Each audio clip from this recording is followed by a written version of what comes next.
All right, let's talk about Southern. A lot of questions at quarterback. There's kind of a question at running back. The only question is, how dangerous can they be? Look, they get Mr. Holly. He comes in there. He's a walk-on because he had some problems at LSU.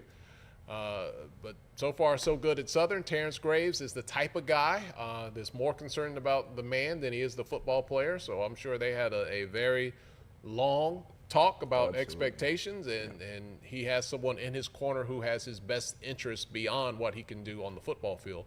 But when you look at Holly there, man, this guy started high school in the 8th grade. Like, he was a starter in the 8th grade, had over 10,000 yards rushing in Louisiana. You get that 4-star, 5-star talent in the SWAC and things stay on track. That could be we've seen some bad running backs, but he could be in line to be another. Oh, absolutely. Bad meaning good, not bad meaning bad. Right. No, for sure. When you look at a running back like Holly, for him, it's just going to be more so making sure he stays out of trouble. On the field, I expect him to be an absolute dog. If I'm a linebacker, if I'm a safety, if I'm a defensive lineman, anybody on the defensive side of the ball, I am not looking forward to having to go after him or chase him to tackle him. So I'm excited to see what he does for Southern on the offensive side of the ball. And also, it says a lot about Coach Graves. He's definitely a coach that relates to players, right? Like, he gets the best out of his players. And one thing about Southern, they always find a way to win in games where you don't always think they're going to win. Even if it's like the third quarter or fourth quarter, they may be down by a touchdown. And sometimes in cases, especially last season, we saw them get enough offense to score points. And who knows, maybe Holly could be that guy, that running back they could get them into goal line situations, plunge them in for a touchdown, and there you have it. And, and Terrence Graves, he and I went to school together 8,000 years ago.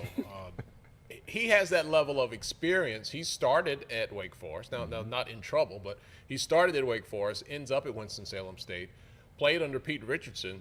Now, those teammates were my classmates. You had some guys that got in trouble other places, ended up in the CIAA, and they stayed on track. And we had some very good individual play.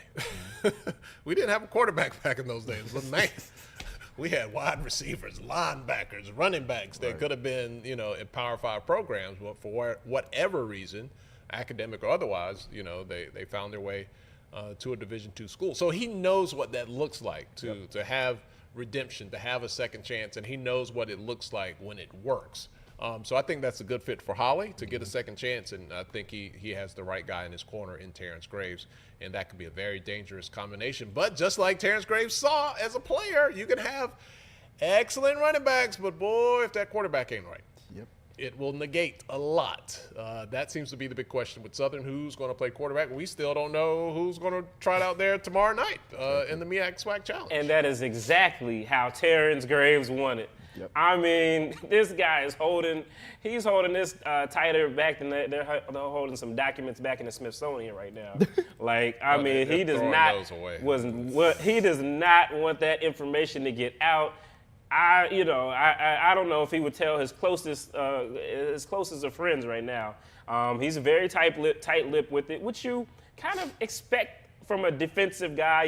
He's been a career defensive guy. I think he was a defensive back linebacker over at during his college career, and then coached under Pete Richardson for a long time. And so, he's holding it tight to the vest. And I guess we'll know in about 27 hours, because he ain't letting it slip between then. No. All right, kickoff, MEAC-SWAC Challenge, 7:30. 7:30.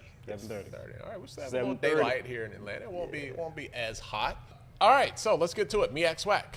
Who you got sitting over here? You got Central over here. Amen. Who you going with, Wilton? I'm going to go with Central. I do think it's going to be a close game, but I'm not convinced. We'll see it right there. I'm not convinced right now with Southern not having we don't know their starting quarterback, and even with the quarterbacks that they have, I'm just not sure what's going to come from that position. And against a North Carolina Central team that's hungry, that didn't win the MEAC last year and didn't get to a Celebration Bowl, I think they're going to come out ready to play. Steve, that blue goes good. Are you going to wear it, or do you want this one? I definitely prefer this color. I hate maroon. Yeah, he has a disdain for. I hate maroon, but I do have to kind of go to Durham. But you know what? You want to keep it? I'm rocking with my guy T. Graves, man. Look, man, I'm going out on a limb, T. Graves. Jaguar Nation, please, I'm begging you, don't make me look like a fool. Well, you don't always need help with that, but okay. Not always. I'm part of Jaguar Nation for the next 24 hours. All right, so tight game tomorrow? What do you think? Yes, no, I do. I think it's going to be a tight game. I think it's going to come down to defense in a lot of cases. And granted, obviously Southern has had a strong defense in previous seasons. Obviously North Carolina Central has had a strong defense as well. So between defense and which quarterback is going to take that next step, and like I said, for Walker Harris, I'm giving him the advantage because he has a little bit more experience. I'm hoping that this is the year that we really get a chance to truly see him take over and really take the reins to push North Carolina Central back to where it needs to be. I'm thinking Southern might run the wing tee? Yeah. You know, that maybe that's a surprise. And I think North Carolina Central, when we put out, I think Coach Hayes and Coach Richardson used to run the veer. Yeah. Maybe we'll see the veer. Who knows? Well, in the comments, a lot of people are saying Central's going to get like 5 touchdowns. Christopher Dukes has it. North Carolina Central 34, Southern 13. MEAC Mike has it. Central 35, Southern 28. So he's going a little closer. Our good friend Alonzo Turner says he's got the Jags by 7 over the Eagles. So it will definitely be a close game. It will not be a blowout. It will not be a blowout. All right. We'll see. Keep your comments coming.